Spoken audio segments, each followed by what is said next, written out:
This is Ricky Moore with the Burleson Star. I'm here with Centennial football coach Kyle Geller, and this is a 2-minute drill. I got to adjust a little, coach.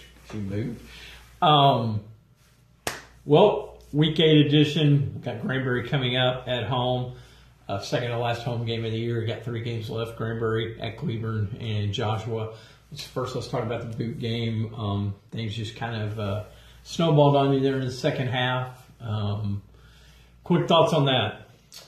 Well, yeah, it was a disappointing loss, but we live to fight another day. Okay. Anything else about the game? I mean, there's times we could have made some plays that we didn't make, and we made a couple mistakes that hurt us. So I don't. I'm not disappointed in our effort, so to speak. Our kids stuck together and fought back and made it into a game again in the fourth quarter. But we just, the kickoff return hurt us pretty bad. The first drive, throwing the interception, that hurt us. So, you can point to 7 or 8 things. 2 things I took out of that game. Your quote about we got to park the car in the garage. You can't settle for field goals in a game like that. Yeah. And Straminsky's play. Mm-hmm. I know you were very happy with him. He did not only run the ball, but he did all the other things that he's got to do at that position. Yeah, Shane really did a good job. He got some cut blocks when we ran some double options and just did a really good job running the ball. He doesn't play like he's 130 pounds. He plays like he's a lot bigger than that. And I think that kind of spirit and drive and desire, that's what we want our team to, be surrounded around. Okay. Last question about the game. Are you still frustrated by the calls on chop blocks? Because I think sometimes they don't understand what your technique is on that. The one that they called on us, the guy didn't even. I don't know. I mean, there was a couple calls in the game that, as a coach, you sit there and go, "What? Are you really?" After you watch the film, but it's part of the game. So, but we're talking about going back to the chop block thing. Y'all block a little differently than referees are used to seeing. Yes, most definitely.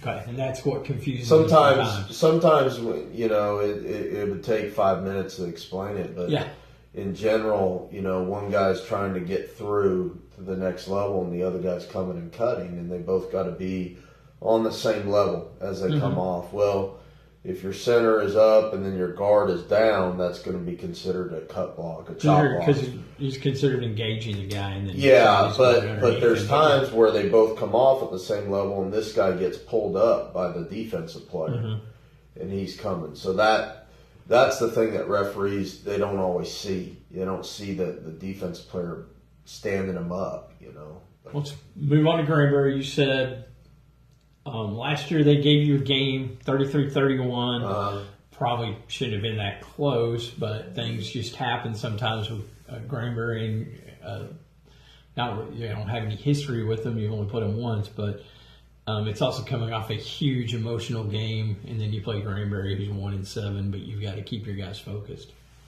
Yeah, I talked to them about that all week. If you take Granbury lightly, they'll give you a really hard time. I think their team, it doesn't look like they've quit or anything. It looks like they play hard, and it'll be interesting to see what they come out in on offense or defense, because they've kind of moved around on both sides of the ball as far as their scheme this year.